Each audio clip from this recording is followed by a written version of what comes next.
Escute com atenção. Hoje vamos revelar algo profundamente importante. Temos repetido, sem saber, uma versão incorreta da oração do Pai Nosso. Há mais de 2000 anos, em uma colina na Galileia, Jesus ensinou uma forma de falar com Deus que deixaria um impacto eterno. Ele compartilhou uma oração tão poderosa que moldaria a fé de gerações. Era curta o suficiente para uma criança decorar, mas tão rica que estudiosos a analisariam por séculos. Chamamos de oração do Pai Nosso, e ela é recitada todos os dias por milhões de pessoas no mundo todo. Mas e se eu dissesse que a versão que você recita desde criança não está totalmente certa? Sim, a oração que se ouve nas igrejas e se sussurra antes de dormir não é exatamente a que Jesus ensinou. Com o tempo, partes importantes de sua força original foram perdidas ou alteradas. Jesus falava em aramaico, mas à medida que suas palavras foram passadas e traduzidas, significados essenciais foram modificados. A mensagem central se apagou. Hoje, vamos revelar a versão original, a oração verdadeira que Jesus ensinou aos seus seguidores. Essa é uma mensagem que precisa alcançar outras pessoas. Compartilhe este vídeo com amigos e irmãos de fé para que também descubram as 9 formas como essa oração foi mal interpretada. Vamos começar com o primeiro erro. A linha inicial, Pai Nosso que estais no céu, é recitada por incontáveis pessoas todos os dias. Mas essa frase contém 2 problemas que afetam profundamente o verdadeiro significado que Jesus quis transmitir. O primeiro problema começa com a palavra inicial. Quando Jesus ensinou como orar, ele usou 2 palavras com um significado profundo. Abun debashmaya. Era assim que soava em aramaico, a língua que Jesus falava. Quando traduzida, virou Pai Nosso que estás no céu. Mas Jesus não usou a palavra hebraica para pai, que é Av. Ele disse Abba, uma palavra mais próxima de papai. Essa mudança pode parecer pequena, mas transforma a mensagem. Para entender o quanto isso foi revolucionário, vamos voltar no tempo. Nas escrituras hebraicas, Deus era conhecido como o Criador, o Todo-Poderoso. Alguns profetas, como Isaías, o chamaram de Pai, usando a palavra Ave, mas sempre com formalidade e reverência. Eles falavam com respeito e distância. Tu, Senhor, és nosso Pai. Somos como barro, e tu és o oleiro. Era uma forma de dizer que Deus era o mestre e os humanos, sua criação. Ele acima, nós abaixo. Então veio Jesus, usando uma palavra que mudou tudo. Ninguém, absolutamente ninguém, ousava chamar Deus publicamente de Papai. Parecia informal demais, pessoal demais. Muitos achavam até desrespeitoso. Imagine o mundo religioso daquela época. Tudo tinha regras e categorias. Sacerdotes, levitas, pessoas comuns, os puros e os impuros, os que podiam se aproximar de Deus e os que não podiam. As pessoas seguiam centenas de leis para se aproximar de Deus. Rituais, sacrifícios, lavagens cerimoniais. Só o sumo sacerdote podia entrar no lugar mais sagrado uma vez por ano, com uma corda amarrada no tornozelo, caso morresse ali, para que o tirassem sem que outros entrassem. Mas Jesus quebrou todas essas barreiras. No jardim do Getsêmani, pouco antes de ser preso, ele clamou em oração: Abba, Papai, tudo te é possível. Ao fazer isso, ele foi o primeiro a mostrar um caminho de intimidade com Deus. Ao nos ensinar a dizer papai na oração, Jesus revelou que não somos apenas criaturas moldadas pelas mãos de Deus. Somos filhos amados. Isso mudou tudo. A oração deixou de ser um ritual. Virou um momento de conversa com um pai amoroso. Não era mais necessário um intermediário. Era uma conexão direta, como uma criança que corre para os braços do pai, sem medo ou hesitação. Papai é uma das primeiras palavras que aprendemos. É íntima, simples e cheia de confiança. Quando Jesus disse Abum, nosso papai, Ele convidou seus seguidores, e também nós, para esse mesmo laço próximo e sincero com Deus. Essas duas palavras carregam um peso imenso. Elas revelam duas verdades fundamentais: quem você é, um filho, e a quem você pertence, uma família. É aí que o reino de Deus realmente começa. Não começa com milagres ou maravilhas. Começa quando você entende que não é um servo tentando merecer amor, mas um filho ou filha que já pertence e tem acesso a tudo. Os primeiros cristãos viveram essa verdade. Eles se viam como irmãos e irmãs. Compartilhavam suas vidas e bens. Até mesmo um servo e seu senhor podiam ajoelhar-se juntos e orar dizendo Pai Nosso. Um ato radical num mundo dividido por classes. É por isso que foram perseguidos. Não era só por adorar um Deus diferente. Eles estavam construindo uma nova família que desafiava as normas da sociedade.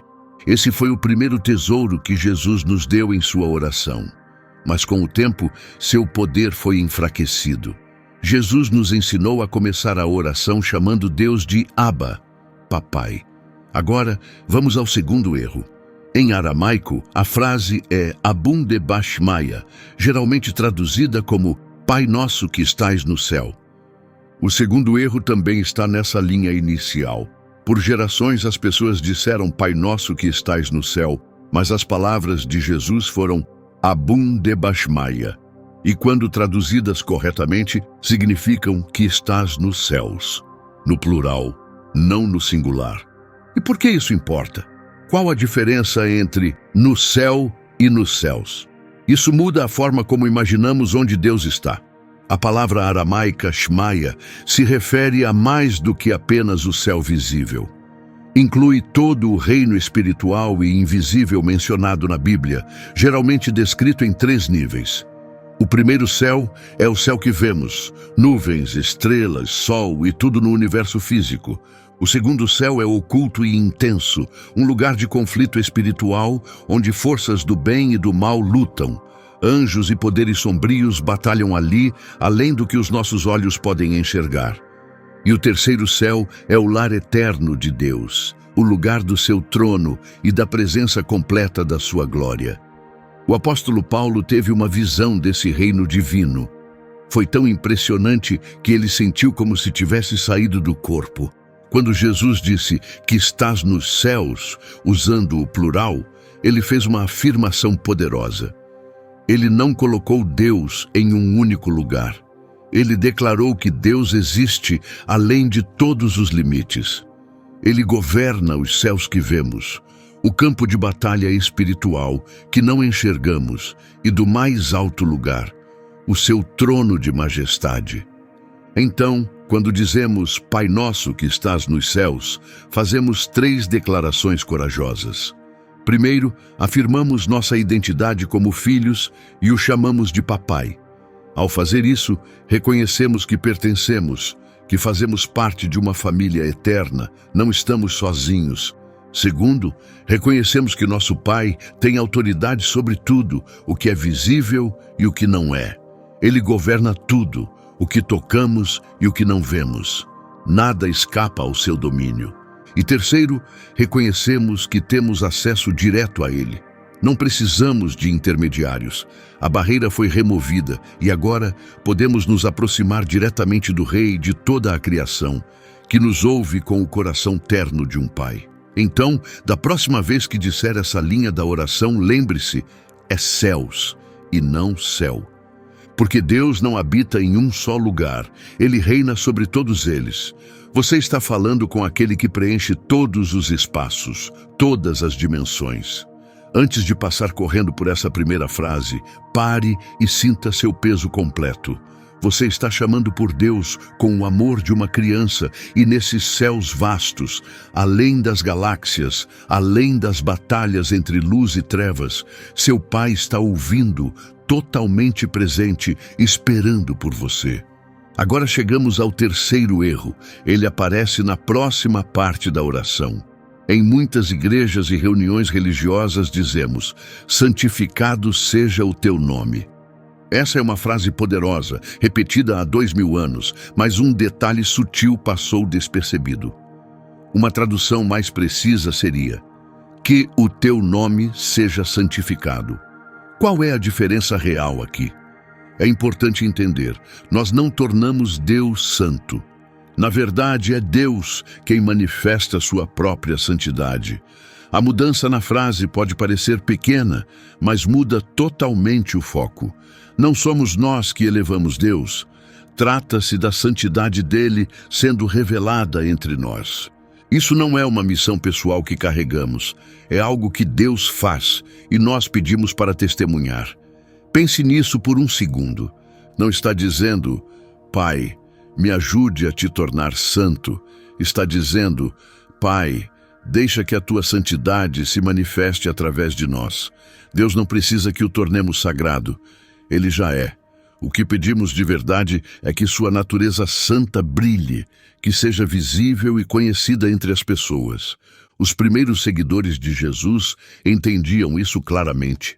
As orações deles não tinham o objetivo de aumentar a santidade de Deus.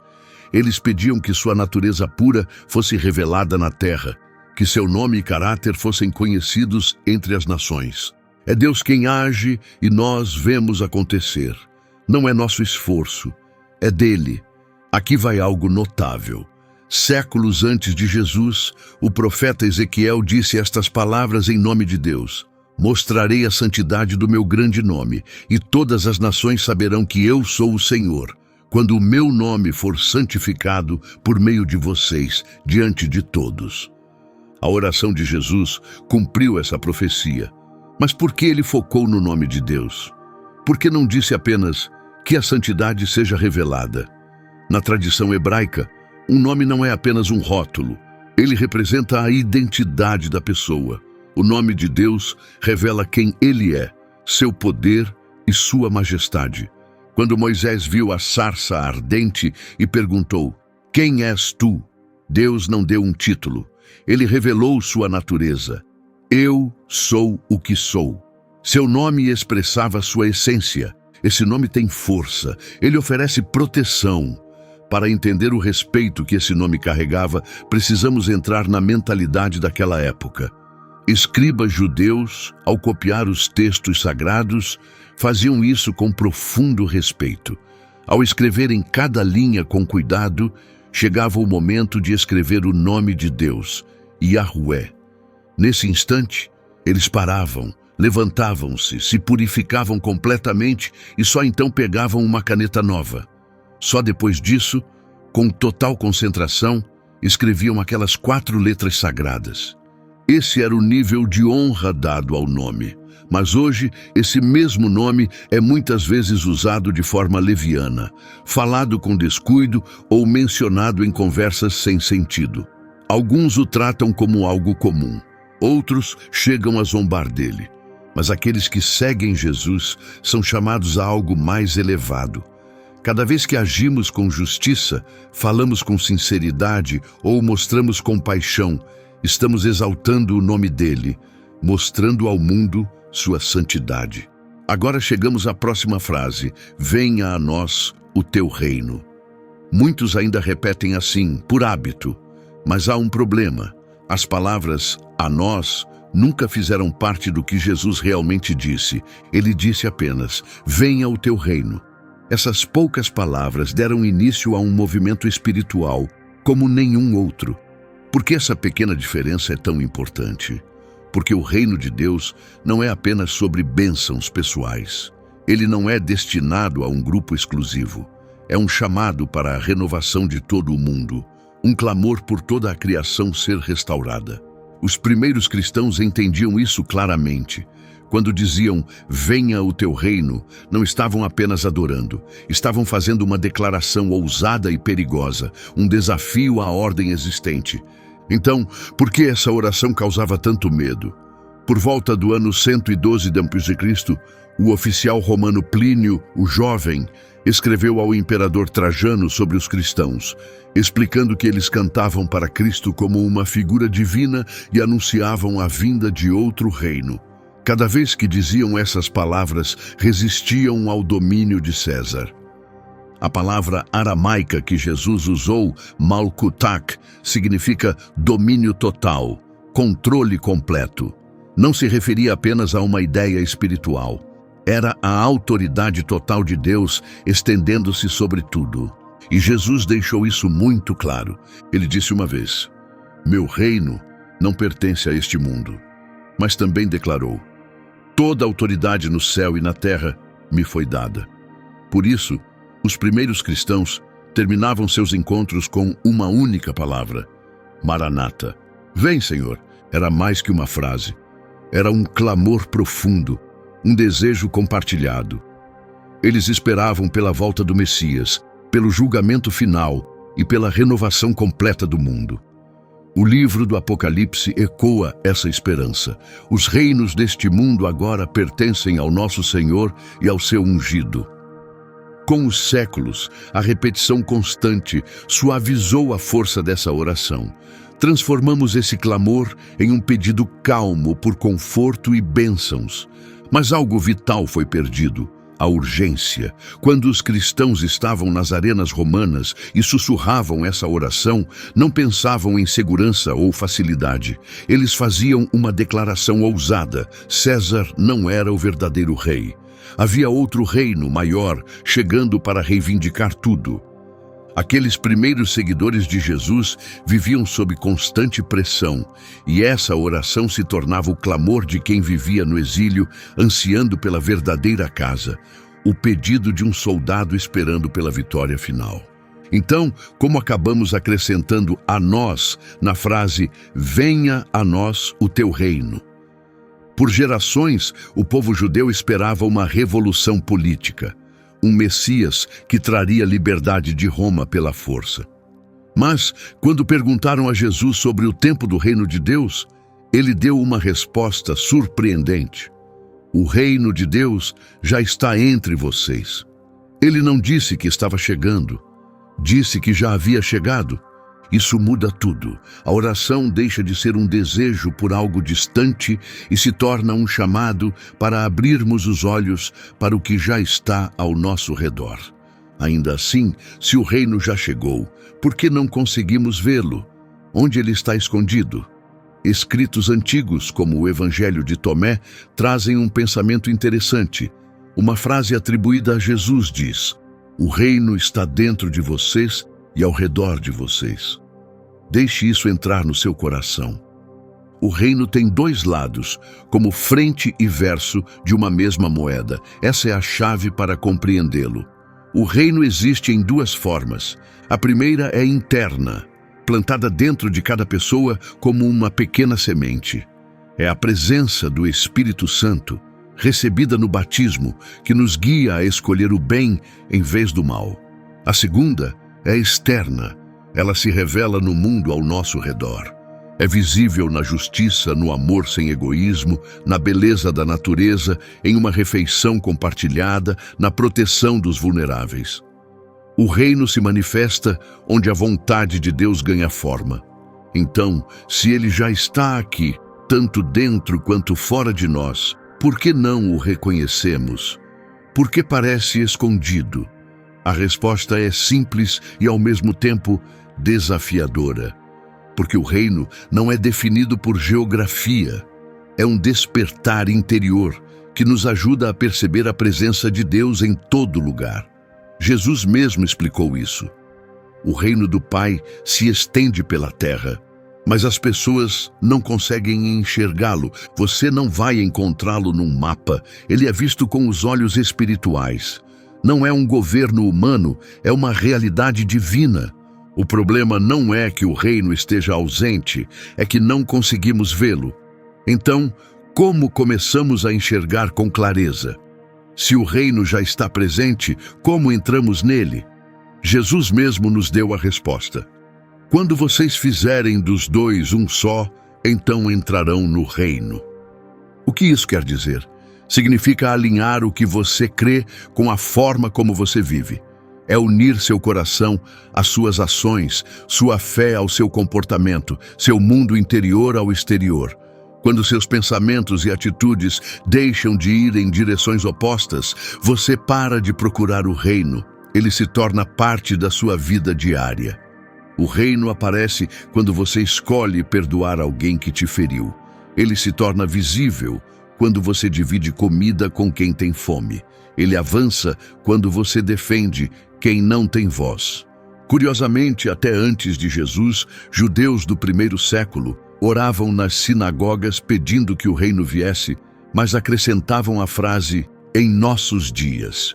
Jesus removeu esse limite. Ele mostrou que o reino não está trancado no futuro. Ele está sempre presente e disponível. E aqui vem algo fascinante. Os primeiros cristãos oravam com intensa expectativa. Viviam como se cada dia pudesse ser o último, como se Deus pudesse voltar a qualquer momento. No livro do Apocalipse, Jesus diz, estou voltando em breve. E os crentes respondem, sim, vem, Senhor Jesus. Mesmo assim, o reino já estava aqui. Por isso, Jesus não nos mandou apenas orar por ele. Ele nos pediu para vivê-lo, refleti-lo e trazê-lo ao mundo agora.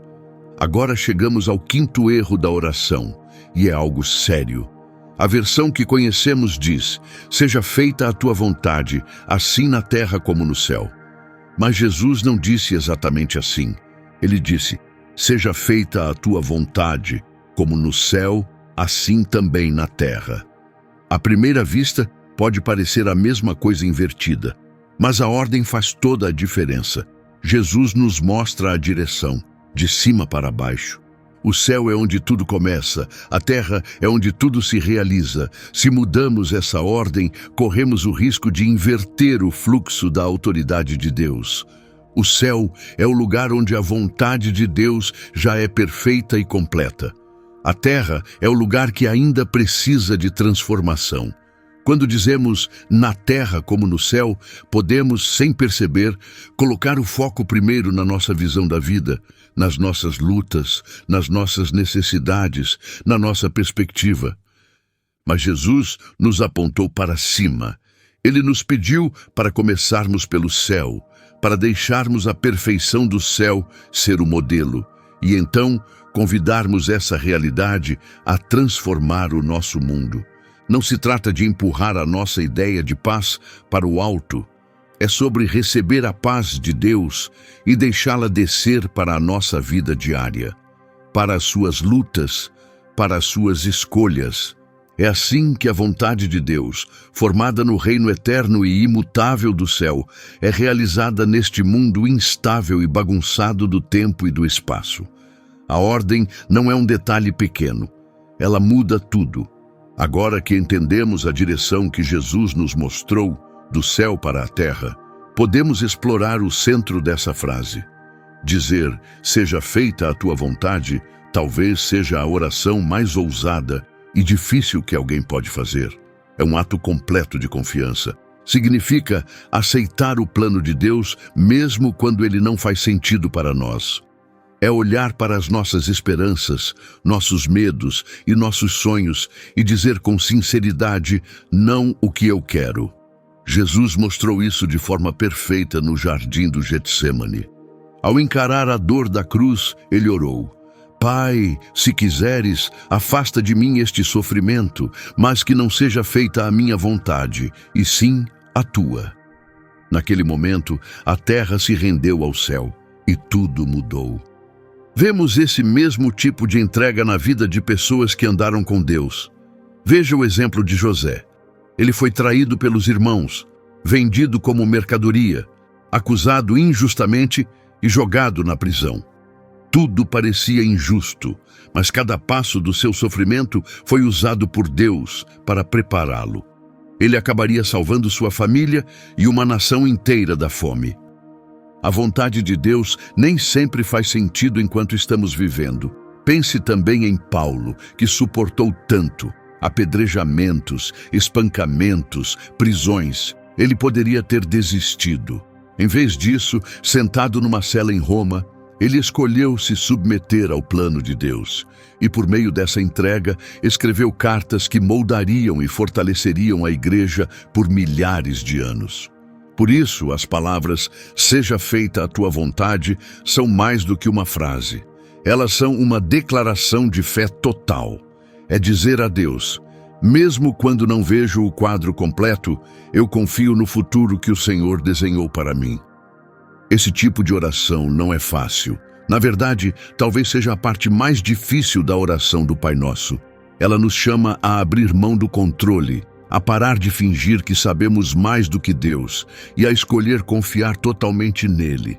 E é isso que a torna tão poderosa. E quando você diz isso com sinceridade, quando realmente vive essas palavras, tudo se transforma.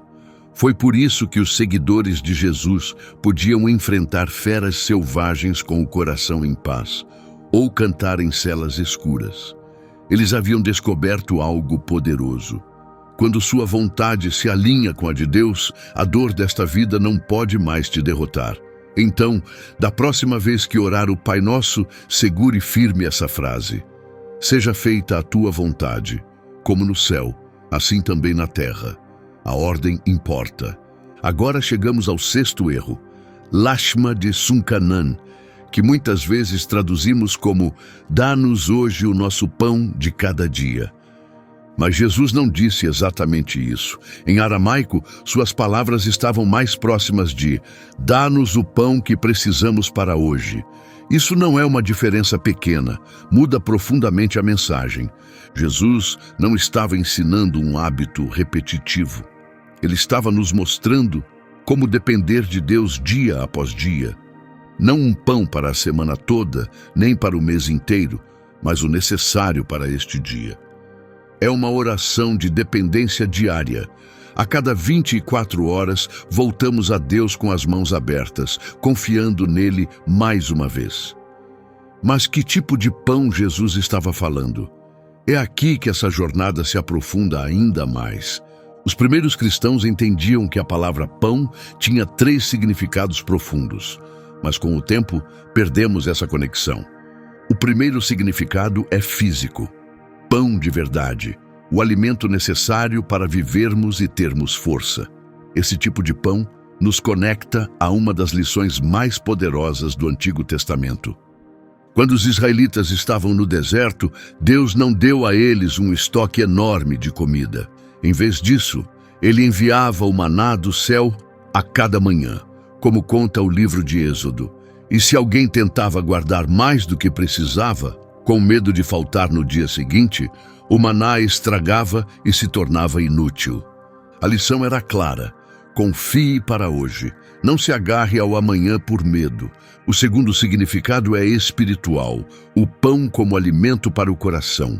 Na Bíblia, o pão nunca é só farinha e água, ele também representa a palavra de Deus, os ensinamentos que alimentam nossa vida interior. Jesus disse de forma linda: eu sou o pão da vida. Quem vem a mim nunca mais terá fome. Ele não estava falando de pão comprado na padaria. Ele estava revelando que ele mesmo é a fonte da paz duradoura, do propósito e da direção. Então, quando oramos pelo pão de hoje, também estamos pedindo a sua presença em nossas vidas. Estamos pedindo para ouvir sua voz, seguir seu caminho, levá-lo conosco durante o dia. Pedir esse pão diário é pedir uma porção diária de Jesus, sua proximidade, sua luz, sua liderança. É por isso que a igreja primitiva tratava o partir do pão com tanto respeito. O terceiro significado é o pão do que está por vir, o pão que aponta para a eternidade.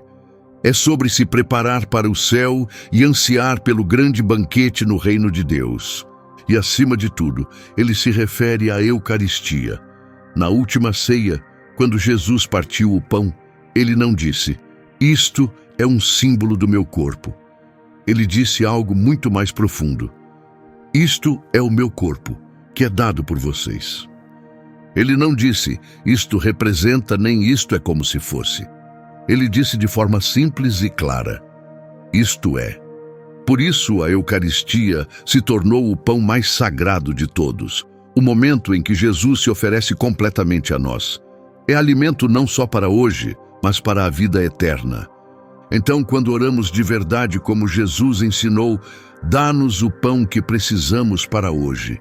Não estamos apenas pedindo alimento físico, estamos expressando total dependência de Deus, pedindo a Ele nossas necessidades diárias, sua palavra viva para o nosso coração e a promessa da vida eterna para o nosso espírito. Essa frase pequena carrega um poder imenso. Ela nos ensina a parar de temer o futuro. O medo cresce quando tentamos controlar tudo sozinhos, mas quando confiamos que Deus nos dará apenas o que precisamos para este dia, o medo perde sua força. E essa linha também nos leva à gratidão. Agradecer pelo pão de hoje nos traz de volta ao presente, o único lugar onde a paz e a alegria realmente existem. Esse é o verdadeiro segredo. A gratidão pelo que já temos abre a porta da liberdade. Agradecer todos os dias destrói o medo, preenche a alma e nos liberta. Mas quando oramos, dá-nos o pão de cada dia, a mensagem perde sua força. Fica vaga, mais um hábito do que um clamor. Jesus não nos chamou para a rotina. Ele nos chamou para a dependência total.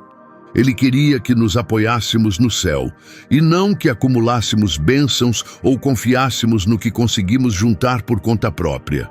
A lição é clara. Deus não é uma máquina de recompensas que dá tudo o que pedimos. Ele é um Pai amoroso, que vê exatamente o que você precisa hoje. Não apenas fisicamente, mas também emocional e espiritualmente. E agora chegamos à outra parte da oração, onde novamente 2 grandes erros de tradução se infiltraram e mudaram totalmente o sentido original. Jesus usou a palavra Horban, que em aramaico significa dívidas, não ofensas. Pense na diferença. Uma ofensa é como um insulto, fere o orgulho ou causa dor emocional.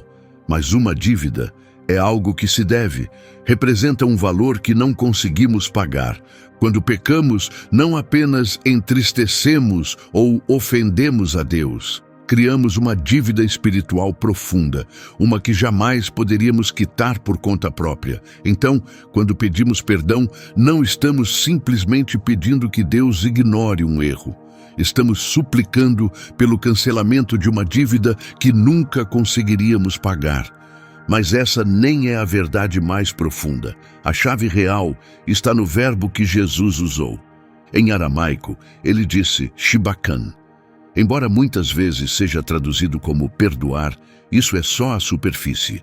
O significado mais completo de shibak é liberar, soltar, deixar ir completamente.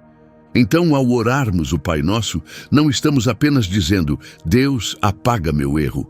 Estamos clamando, Pai, me liberta do peso dessa dívida. Quebra a culpa que me prende. Desamarra os nós que me mantêm travado. É um clamor por libertação total. Pense nisso. Quando alguém te deve algo, essa dívida não fica só no papel. Ela vive no seu coração. Você carrega isso. Você sente isso. Uma corrente invisível te liga àquela pessoa. A amargura vira uma prisão, e quando você se agarra a ela, você se torna tanto o carcereiro quanto o prisioneiro. Perdoar alguém não é dizer, o que você fez está certo. É dizer, a dívida está encerrada. Eu te liberto. Eu me liberto de estar preso a essa ferida. É escolher soltar o julgamento, abandonar o ressentimento e se afastar da corrente que te prendia. Porque ao perdoar, você não está apenas libertando o outro, está se libertando também. No antigo Israel, dívidas não pagas não eram apenas números, podiam destruir vidas. Devedores podiam ser lançados na prisão. Famílias inteiras podiam ser vendidas como escravas. Não era simbólico, era uma questão de sobrevivência. Foi por isso que Jesus escolheu essa linguagem, porque o povo entendia. Uma dívida não era só um erro, era uma sentença, e ser libertado dela significava liberdade, restauração e vida. Jesus entendia o peso esmagador que a dívida traz. Por isso, o apóstolo Paulo escreveu: não deixem que o sol se ponha enquanto vocês ainda estiverem irados. Não era apenas um conselho, era um alerta espiritual sério.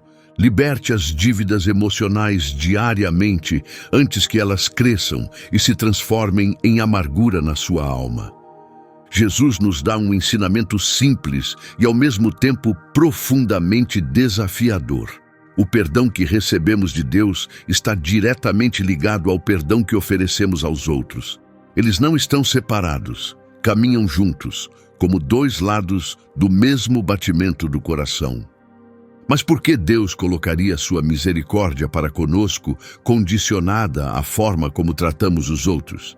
Deus não é sempre bondoso, mesmo quando nós não somos? Para explicar esse mistério, Jesus contou uma parábola. Um rei começou a ajustar as contas com seus servos.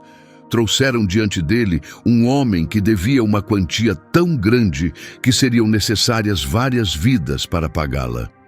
O rei ordenou que o homem, sua esposa, seus filhos e tudo o que possuía fossem vendidos para cobrir a dívida. Aterrorizado, o homem caiu ao chão e implorou: "Tenha paciência comigo, eu pagarei cada centavo." Comovido pelo desespero do homem, o rei fez algo incrível. Perdoou a dívida e o libertou. Mas aquele mesmo servo saiu e encontrou alguém que lhe devia uma quantia muito pequena. Agarrou o homem pelo pescoço e exigiu o pagamento imediato. O segundo homem também caiu de joelhos e implorou: "Tenha paciência comigo, eu te pagarei." Mas em vez de mostrar misericórdia, o primeiro servo mandou prender o outro. Quando o rei soube disso, ficou furioso. Mandou chamar o homem e disse: "Servo ingrato, eu perdoei aquela dívida imensa quando você implorou a mim. Você não deveria ter mostrado a mesma misericórdia ao seu companheiro?" Com raiva, o rei entregou o homem para ser punido até que a dívida fosse paga por completo. Essa história revela algo essencial. Quando alguém se recusa a perdoar até mesmo uma pequena ofensa, muitas vezes é porque nunca entendeu de verdade o quanto Deus já o perdoou. Então, o que é o perdão, de fato? É algo que você faz para libertar seu próprio coração. É como deixar no chão um peso enorme que te arrasta para trás, te mantém preso na dor e no ressentimento. Até agora, falamos principalmente sobre perdoar quem nos feriu, mas há uma parte que muitas vezes ignoramos. Às vezes, somos nós que causamos a dor. Às vezes, somos o servo que se recusou a mostrar misericórdia. Quando isso acontece, o caminho adiante exige humildade. Significa ir até a pessoa que ferimos, reconhecer o erro e pedir perdão. Esse passo, embora difícil, muitas vezes é o começo da verdadeira cura. Porque o perdão anda em duas direções. Quando recebemos a misericórdia de Deus, isso amolece o coração e nos dá forças para perdoar os outros. E quando perdoamos, nos tornamos abertos para receber a graça de Deus em toda a sua profundidade. Então, da próxima vez que você orar, perdoa as nossas dívidas, lembre-se disso. Você está fazendo 3 coisas. Primeiro, ao dizer essas palavras em oração, você reconhece a verdade. Você tem uma dívida espiritual com Deus. E é uma dívida que você não consegue pagar, por mais que tente. Segundo, você pede a Ele que levante esse peso, que remova a culpa, a vergonha e as consequências que te seguem. E terceiro, você faz uma promessa: libertar os outros do que eles te devem. Parar de mantê-los presos dentro do seu coração. Isso cria um ciclo completo. A misericórdia que você recebe se torna a misericórdia que você oferece. Lá no século IV, os monges do deserto tinham um hábito poderoso. Antes de dormir todas as noites, diziam em voz alta: "Eu liberto todas as dívidas." Eles não esperavam sentir emoção ou inspiração. Simplesmente escolhiam obedecer. E o resultado? Dormiam em paz, viviam sem mágoas e caminhavam na liberdade que Jesus prometeu. Então, da próxima vez que você orar o Pai Nosso, lembre-se disso. Você não está apenas pedindo a Deus para ignorar seus erros, está pedindo para ser totalmente liberto e está concordando em libertar os outros também. Agora chegamos ao 8º erro de tradução.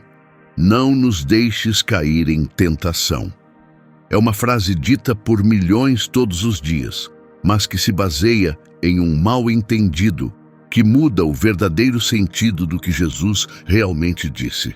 O original em aramaico é: não nos conduzas à prova. Pode parecer uma diferença pequena, mas muda completamente o significado da oração.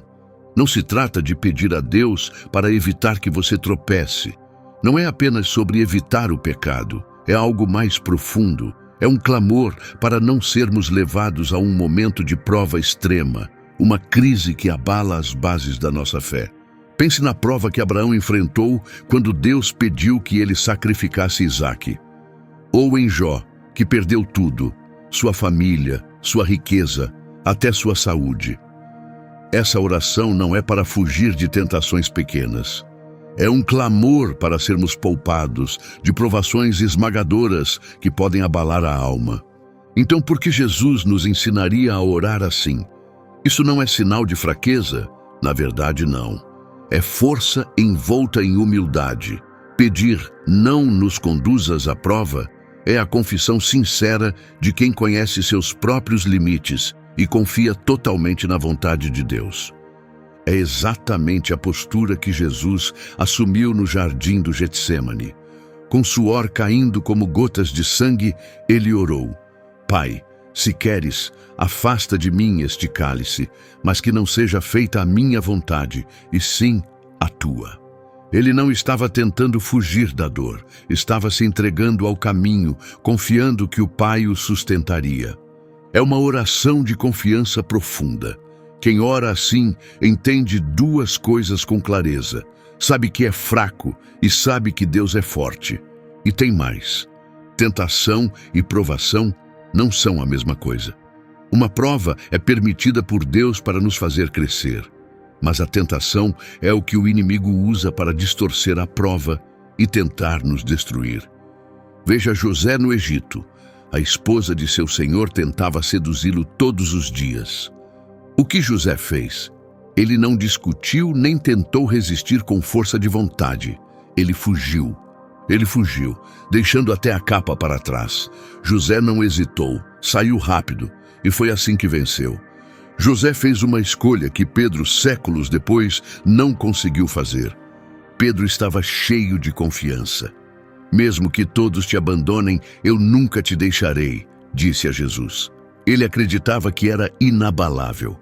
Mas quando a provação chegou, quando Jesus foi preso, Pedro o negou 3 vezes. Pedro confiou demais na própria força e foi exatamente por isso que caiu. Isso nos leva a uma verdade espiritual poderosa que muitas vezes esquecemos. Vencer a tentação nem sempre significa resistir de pé. Às vezes, a atitude mais sábia e corajosa que você pode ter é andar ou até correr para longe. Tiago nos dá um plano claro: sujeitem-se a Deus, resistam ao diabo e ele fugirá de vocês. Veja a ordem. Não diz para resistir primeiro e depois se sujeitar. Começa com rendição, entregar sua vida aos cuidados de Deus. É daí que vem a força verdadeira. Não vem de forçar com a vontade, mas de se render a Ele primeiro. Então, ao orarmos, não nos conduzas à prova, começamos com rendição. Estamos dizendo: Deus, eu não consigo enfrentar isso sozinho. Não me leve para uma batalha para a qual ainda não estou pronto. Mas também dizemos: se eu tiver que enfrentá-la, não estarei sozinho. Caminha comigo, me cobre, me ajuda a perceber quando for hora de recuar. É a oração de alguém experiente em batalhas espirituais. Alguém que entende que vencer nem sempre parece lutar. Às vezes, a vitória está em se afastar antes que o perigo tome conta. É a mentalidade que Jesus teve no deserto. Depois de vencer a tentação, as Escrituras dizem que o diabo o deixou por um tempo, porque o inimigo sempre volta a rodear. Por isso, essa parte da oração é diária. Não nos conduzas à prova. É uma forma de manter-se alerta, proteger o coração e não andar perto demais do limite. Quem brinca com o perigo acaba caindo. mas o sábio se mantém longe. E, se tiver que se aproximar, segura firme na mão do Pai. Agora chegamos ao nono e último erro de tradução. Ela patsan min bisha. E livra-nos do mal. Amém. Essa última frase do Pai Nosso é bem conhecida. Por gerações temos repetido essas palavras. E livra-nos do mal. Mas algo essencial se perdeu quando ela foi traduzida para outros idiomas. A palavra aramaica que Jesus usou, bisha, não se refere ao mal de forma geral. Não significa eventos ruins ou circunstâncias infelizes. Bisha aponta para uma pessoa. Significa o maligno, um inimigo real com intenção e não apenas uma ideia ou conceito. Jesus não orou, livra-nos de coisas ruins. Ele orou, resgata-nos do maligno. Um ser consciente e maldoso que quer nos ferir. Esse pedido final não é vago, é direto. É um clamor por socorro contra um inimigo espiritual que está sempre procurando uma brecha. E essa diferença é profunda, porque para Jesus o mal não era apenas uma ideia abstrata ou uma maré de azar. Era real, era ativo, tinha nome e tinha missão. Ele nos ensinou a pedir livramento de um inimigo real. Satanás, aquele que tenta destruir. Versões modernas da oração muitas vezes suavizam isso, trocando o maligno por apenas o mal, fazendo parecer algo impessoal. Mas esse pedido final está intimamente ligado ao anterior. Não nos conduzas à prova. É a súplica de alguém que conhece seus limites, que entende que pode cair se estiver sozinho. É o mesmo tipo de rendição que Jesus demonstrou no Getsêmani, escolher a vontade do Pai, mesmo sabendo que viriam a dor e a morte. Aquilo não era fraqueza, era confiança profunda e radical. Dizer, livra-nos do mal, soa passivo, mas livra-nos do maligno é um grito de campo de batalha. É direto, urgente e pessoal. Jesus falou de um inimigo real, alguém que mente, tenta, acusa e tenta destruir tudo o que Deus está construindo em você. Então, como é esse tipo de livramento? É algo que precisamos conquistar com a nossa própria força? De forma alguma. Há mais uma revelação poderosa aqui. A palavra original que Jesus usou, patsan, não significa apenas remover. Ela significa resgatar com força. Sugere um ato dramático, decisivo, como ser puxado de um perigo no último instante. O povo de Israel viveu isso na pele, no Mar Vermelho. O exército de Faraó estava atrás, o mar na frente, sem saída. Eles não criaram um plano de fuga. Não tinham estratégia reserva. A salvação deles veio de uma única coisa, a promessa de Deus. Não tenham medo, fiquem firmes e vejam o livramento que o Senhor trará hoje. Ele lutará por vocês. Vocês só precisam ficar quietos. Eles não precisavam de armas, precisavam de confiança. Eles clamaram e Deus abriu um caminho. É por isso que oramos. Resgata-nos do maligno. Porque há batalhas espirituais reais acontecendo, além do que nossos olhos podem ver. E nós não podemos vencê-las sozinhos. Nosso papel não é ser mais fortes, é crer. É pedir a ajuda que só Deus pode dar. Até Jesus nos mostrou isso. Ele não disse a Pedro, cuidado, você pode cometer erros. Não. Ele o alertou claramente. Satanás pediu para sacudir você como trigo. Peneirar é agitar algo com violência até despedaçar. Jesus estava dizendo a Pedro, o inimigo quer balançar sua fé até ela cair. Mas então ele disse algo poderoso, mas eu orei por você para que sua fé não falhe. Jesus viu o perigo e respondeu com intercessão. Ele clamou ao céu por proteção em favor de Pedro. E aqui está o ponto central. O livramento do maligno não é algo que você conquista, é algo que você recebe. Não se trata de ser mais forte, é sobre pedir ajuda àquele que já venceu a guerra. Como diz a Escritura, clame a mim no dia da angústia. Eu o livrarei, e você me honrará. Esse pedido final na oração do Pai Nosso é ao mesmo tempo o mais humilde e o mais poderoso. Nós reconhecemos, não somos fortes sozinhos. O inimigo é real, mas Deus é o nosso libertador, aquele que resgata. E agora descobrimos um último segredo. A oração do Pai Nosso é mais do que um conjunto de palavras. É um verdadeiro mapa espiritual. Olhe com atenção e você perceberá que ela descreve toda a jornada da alma de volta para Deus. Um caminho formado por 9 etapas, cada uma transformando o coração de quem o percorre. Tudo começa com a linha de abertura. Passo 1, identidade. Começamos dizendo, Pai Nosso que estás nos céus. Em aramaico, apenas 2 palavras, Abum de Bashmaya. Este é o começo. Não estamos apenas falando com um Deus distante no céu. Estamos reconhecendo que Ele existe em um reino superior que nos envolve completamente. Ao dizer isso, afirmamos algo essencial sobre nós mesmos. Somos filhos dele. Esse é o primeiro passo, lembrar quem você é. Você pertence a Deus. Seu verdadeiro lar é com Ele. Passo 2, direção. Em seguida dizemos, santificado seja o teu nome. Isso não é apenas um louvor, é uma escolha de direção. Santificar o nome de Deus significa tratá-lo como sagrado, viver de forma que o honre, não apenas com palavras, mas com atitudes. Como disse Jesus, que a sua luz brilhe diante dos homens, para que vejam suas boas obras e glorifiquem ao Pai que está nos céus. Esse passo aponta sua vida para o caminho certo, rumo à santidade. Passo 3, destino. Depois oramos, venha o teu reino. Essa linha revela o objetivo da jornada.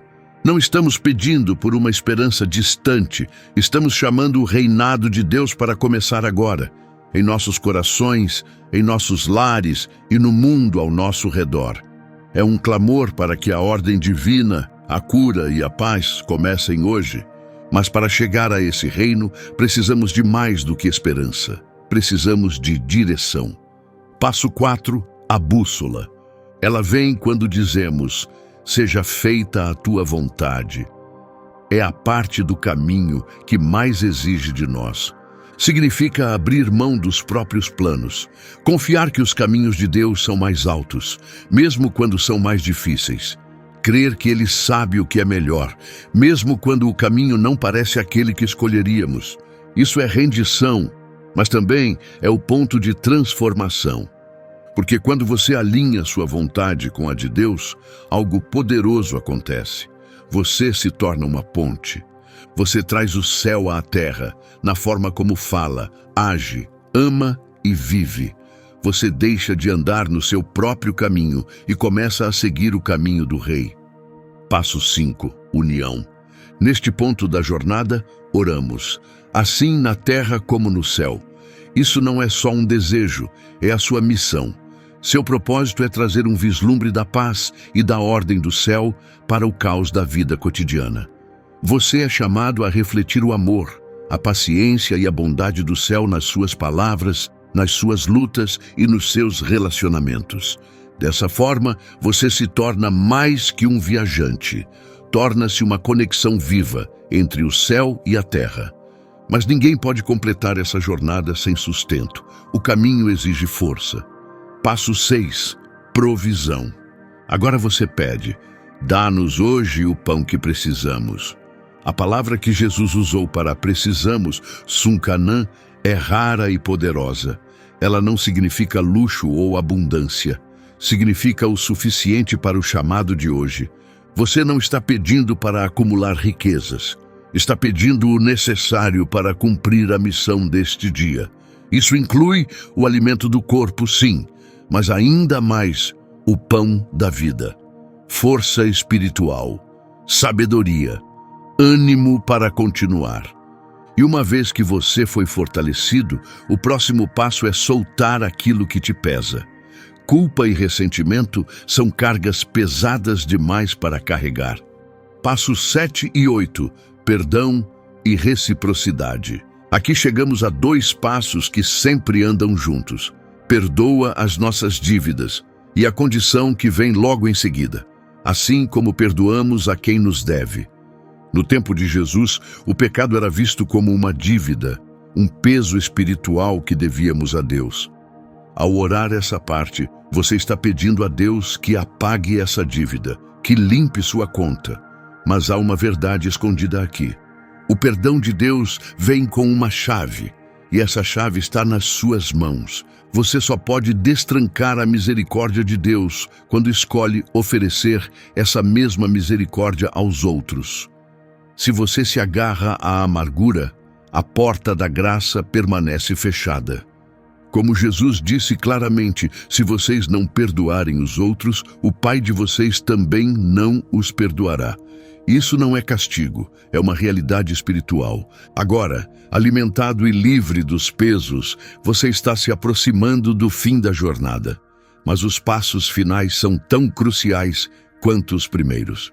Passo 9. Proteção e vitória. O caminho termina com um clamor de ajuda em duas partes. Primeiro, não nos conduzas à prova.